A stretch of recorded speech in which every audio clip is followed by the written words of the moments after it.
واحدة لك عسى أن يبعثك ربك مقاما محمودا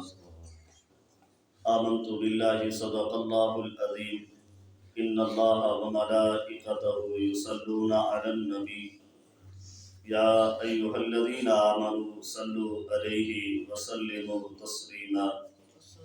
الصلاة والسلام عليك يا سيدي يا رسول الله وعلى آلك وأصحابك يا سيدي يا رسول الله.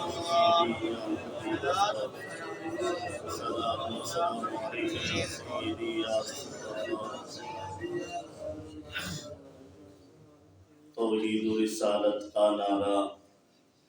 دنیا میں لگانے نکلے ہیں، توحید و رسالت کا نعرہ دنیا میں لگانے نکلے ہیں، فاران کی چوٹی کا نغمہ گھر گھر میں سنانے نکلے ہیں۔ سجدہ تو صرف اللہ کو کرے، تعظیم ہے اللہ والوں کی، سجدہ تو صرف اللہ کو کرے، تعظیم ہے اللہ والوں کی، گلدان عقیدہ میں ہم تو یہ پھول سجانے نکلے ہیں۔ جنہیں کرنا آتا فرق نہیں، جنہیں کرنا آتا فرق نہیں، اللہ کے اپنوں غیروں میں، جنہیں کرنا آتا فرق نہیں، اللہ کے اپنوں غیروں میں، ایسی فاسق فاجر سوچوں کو سولی پہ چڑھانے نکلے ہیں۔ توحید و رسالت کا نعرہ دنیا میں لگانے نکلے ہیں۔ حمد و صلات کے بعد میرے سب واجب الاحترام، آج کا موضوع ہے کہ 8 رکعت نماز تراویح کا فریض۔ ہمارے ہاں کچھ احباب 20 رکعت کو ترجیح نہیں دیتے، بلکہ 8 رکعت نماز تراویح پڑھنے کے بعد گھر کو جانے کی جلدی کرتے ہیں۔ ان سے چند سوالات بھی ہیں اور ایک احادیث مبارکہ یا 2 احادیثوں مبارکہ کی تشریح بھی کرنا مقصود ہے۔ پہلا سوال یہ ہے کہ حضور صلی اللہ علیہ وسلم کی پوری زندگی میں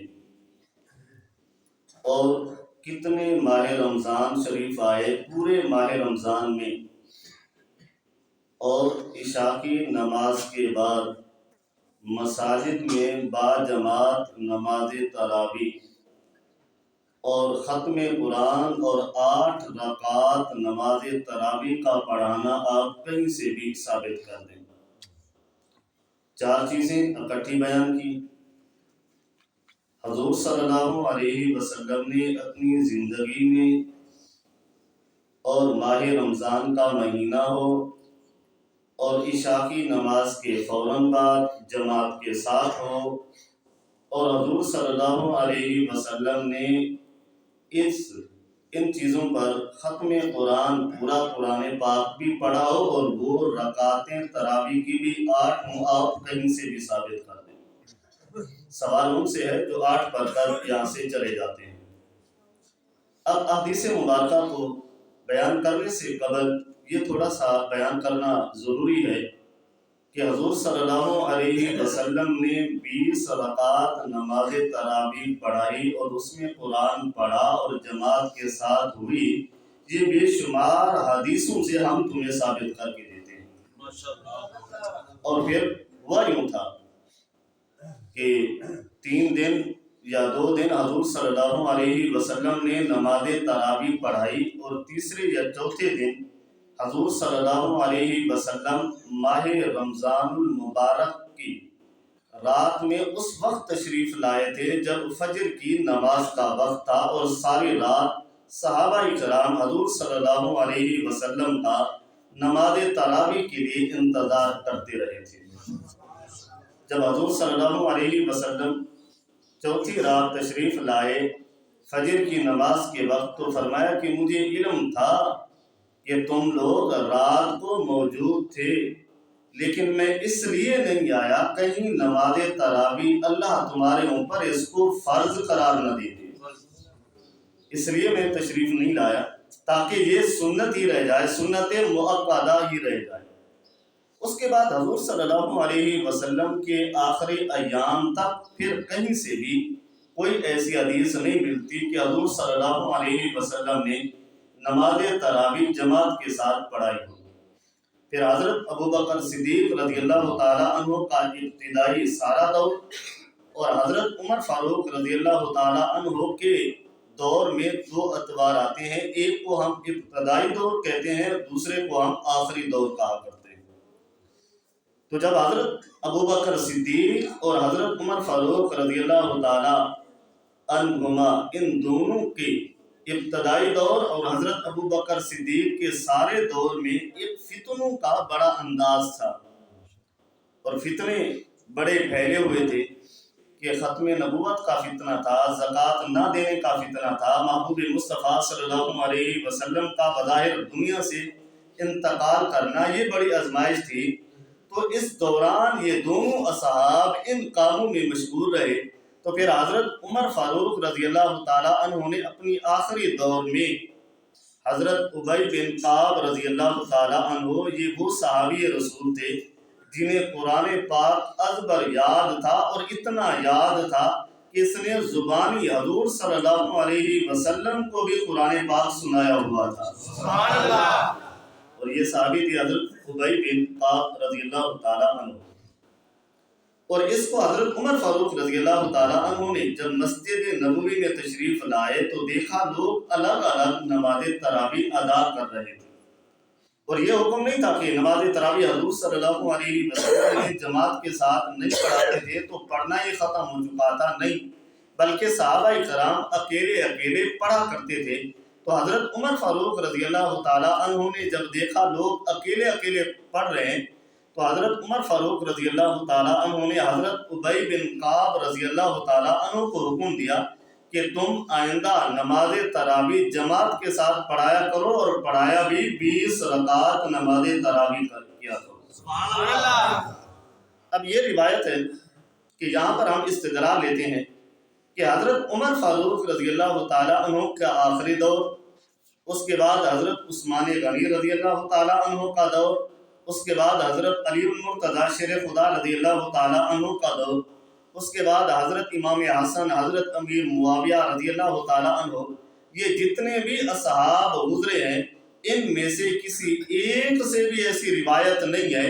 جو 8 رکعت نماز تراویح پڑھنے کی قائل ہوا ہو۔ اور یہاں تک نہیں، بلکہ آپ حضور صلی اللہ علیہ وسلم کے اصحاب سے لے کر 1857 تک انگریز کے بر صغیر میں آنے سے پہلے تک کسی ایک بھی محدث کا، کسی ایک بھی فقیہ کا ایسا قول نہیں دکھا سکو گے کہ جو 8 رکعت نماز تراویح پڑھنے کا قائل ہوتا ہو۔ 1857، آج جیسے 2026 ہے تو 1857 سے قبل چلے جائیں، یوں سمجھے کہ آج سے 2 صدیاں پہلے چلے جائیں، کسی ایک محدث کا بھی قول نہیں ملے گا جس نے یہ کہا ہو یا اس پر عمل کیا ہو کہ صرف 8 رکعت نماز تراویح پڑھنا جائز ہے۔ اور ہمارے ہاں دوست 20 رکعت پڑھ رہے ہوتے ہیں تو 8 رکعتوں میں آدھی سے زیادہ صفیں بھی خالی ہو جاتی ہیں، پتہ نہیں ان کو کس نے فتویٰ دیا اور کس نے بتایا کہ صرف 8 رکعت نماز تراویح پڑھنا جائز ہے۔ اور دلیل کے طور پر لوگ 2 حدیثیں پیش کرتے ہیں، ایک حدیث حضرت جابر بن عبداللہ رضی اللہ تعالیٰ عنہ کی، اور دوسری حدیث حضرت ام عائشہ صدیقہ رضی اللہ تعالیٰ عنہ کی۔ اور حضرت ام عائشہ صدیقہ رضی اللہ تعالیٰ عنہ کی حدیث مبارکہ بخاری شریف میں موجود ہے، اور حدیث نمبر ہے 1883 حدیث کا نمبر ہے، اور اسی طرح مسلم شریف میں بھی یہ حدیث مبارک موجود ہے، اور مسلم شریف میں اس حدیث کا نمبر ہے 1225، اس حدیث مبارکہ کا نمبر ہے۔ اور اس حدیث کو سننا ہے، سننے کے بعد پھر تجزیہ خود کرنا ہے کہ کیا 8 رکعت نماز تراویح پڑھنا جائز ہے یا 20 رکعت نماز تراویح پڑھنا ہی جائز ہوگا۔ حضرت ام عائشہ صدیقہ رضی اللہ تعالیٰ عنہ سے عن ابی سلمہ بن عبد الرحمن، حضرت عبد الرحمن رضی اللہ تعالیٰ عنہ نے انہو عائشہ کیف کانت صلاۃ رسول اللہ صلی اللہ علیہ وسلم، کہ اس صحابی نے حضرت اما عائشہ صدیقہ رضی اللہ تعالی عنہ سے حضور صلی اللہ علیہ وسلم کی نماز کے بارے میں کیفیت کس طرح ہوتی تھی اس کا سوال کیا تھا، یعنی کتنی پڑھا کرتے تھے، کس طرح پڑھا کرتے تھے۔ تو حضرت اما عائشہ صدیقہ رضی اللہ تعالیٰ عنہ نے فرمایا کہ قالت صلاۃ رسول اللہ صلی اللہ علیہ وسلم فی رمضان فقالت ما کان یزید فی رمضان ولا فی غیرہ، کہ حضرت اما عائشہ صدیقہ رضی اللہ تعالیٰ عنہ فرماتی ہے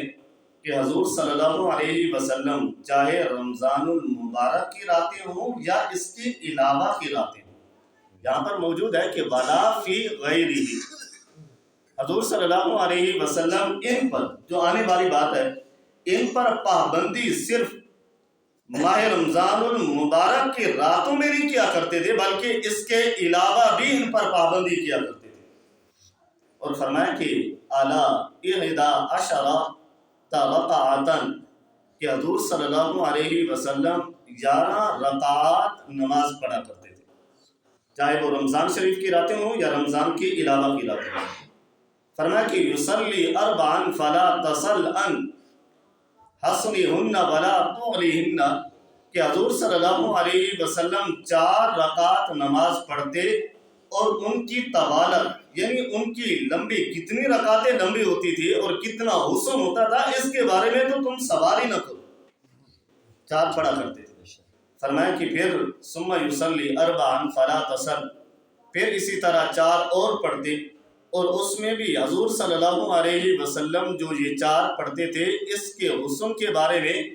اس کے لمبے ہونے، رکعت کتنی لمبی ہوا کرتی تھی اس کے بارے میں سوال نہ کرو، یہ تو اور بھی زیادہ طویل ہے۔ تو فرمایا ثم یصلی ثلاثا، پھر اس کے بعد 3 رکعت نماز پڑھا کرتے تھے، پہلے 4 پھر 4، کل کتنی بنی؟ 8۔ کتنی بنی؟ بلند آواز سے کہہ دیں کتنی بنی؟ 8۔ اور پھر اس کے بعد فرمایا ثم یصلی ثلاثا، پھر اس کے بعد 3 رکعت نماز پڑھا کرتے تھے، 8 اور 3 کتنی ہوئی؟ 11۔ کتنی ہوئی؟ 11۔ اب آگے فرمایا کہ فقلت یا رسول اللہ صلی اللہ علیہ وسلم، تو حضرت اما عائشہ صدیقہ رضی اللہ تعالی عنہ حضور صلی اللہ علیہ وسلم کے سامنے عرض کرتی ہے، فقلت، کہتی ہے میں نے حضور صلی اللہ علیہ وسلم کے سامنے پوچھا، اتنام قبل ان تؤتر، کہ یا رسول اللہ آپ جو آخری 3 رکعتیں پڑھتے ہیں وتر کی، اس سے پہلے تو آپ سو جاتے ہیں، اتنام، اتنام کہتے ہیں سونے کو۔ تو حضور صلی اللہ علیہ وسلم نے فرمایا کہ قال یا عائشہ ان عینی تنامان ولا ینام قلبی، کہ اے عائشہ میری آنکھیں تو بند ہو جاتی ہیں لیکن میرا دل جاگتا رہتا ہے۔ اور یہاں پر حضرت اما عائشہ صدیقہ رضی اللہ تعالیٰ عنہ نے سوال کیوں کیا تھا؟ اس وجہ سے کیا تھا کہ 4 رکعت نماز پڑھنے کے بعد پھر 4 رکعت پڑھتے، 8 رکعت نماز ادا کرنے کے بعد جو وتر ہوتے تھے اس سے پہلے آپ لیٹ جایا کرتے تھے۔ تو حضرت اما عائشہ صدیقہ رضی اللہ تعالیٰ عنہ نے سوال کیا کہ یا رسول اللہ آپ کی تو آنکھیں بند ہو چکی تھی، جب آنکھیں بند تھی تو پھر وضو ٹوٹ جاتا ہے، تو آپ وضو کیے بغیر ہی وہ 3 رکعتیں نماز پڑھتے ہیں۔ تو تب میرے محبوب نے فرمایا اے عائشہ ہماری آنکھیں بند ہو جاتی ہیں لیکن ہمارا دل جاگتا رہتا ہے، جب دل جاگتا رہتا ہے تو ہم بے وضو نہیں ہوا کرتے بلکہ ہمارا وضو برقرار رہا۔ سبحان اللہ۔ اب اس حدیث کو بطور دلیل پیش کیا جاتا ہے کہ یہاں پہ دیکھیں 11 رکعت موجود ہیں اور 8 کو تراویح قرار دیا جاتا ہے اور 3 کو وتر قرار دیا جاتا ہے۔ اب یہاں پر سوال یہ ہے کہ حضرت اما عائشہ صدیقہ رضی اللہ تعالی عنہا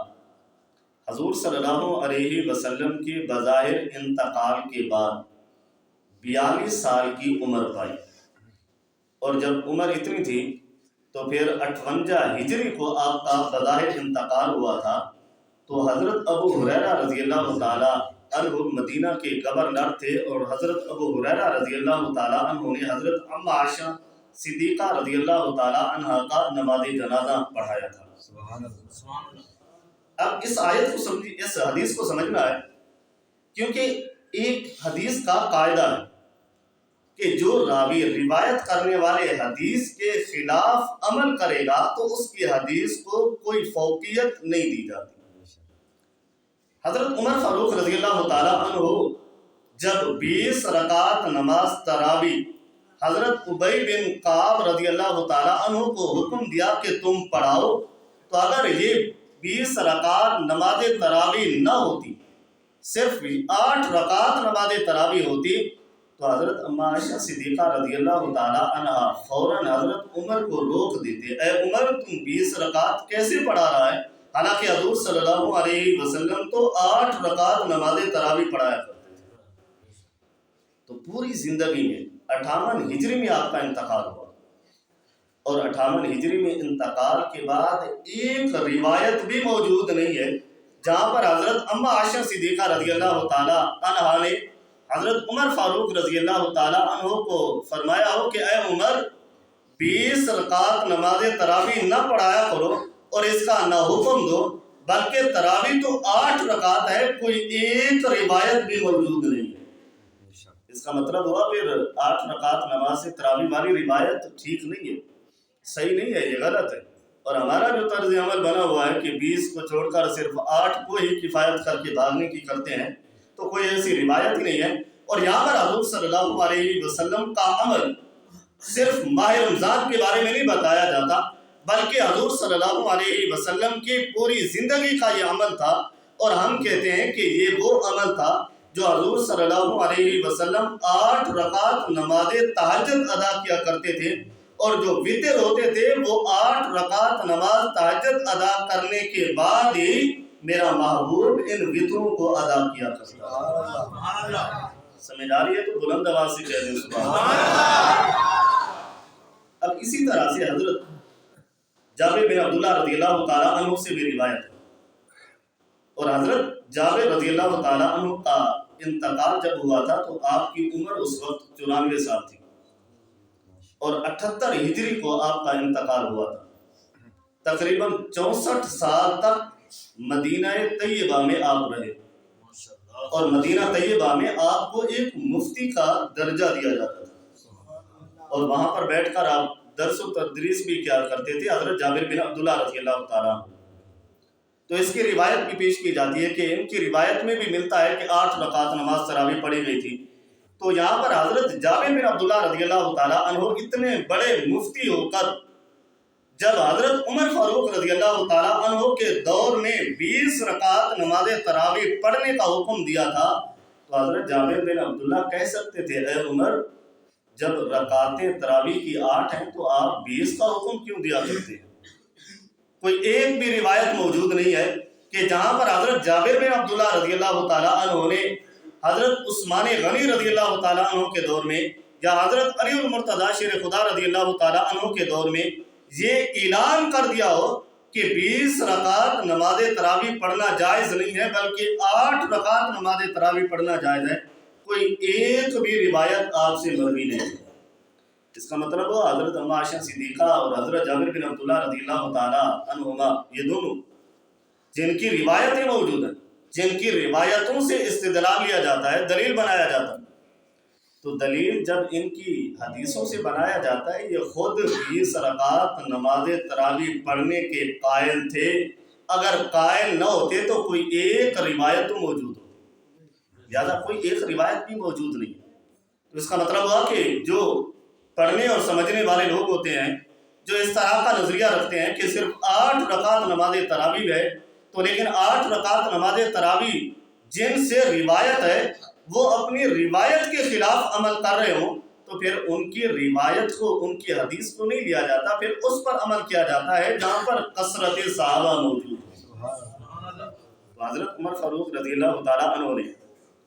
جب 20 رکعت نماز تراوی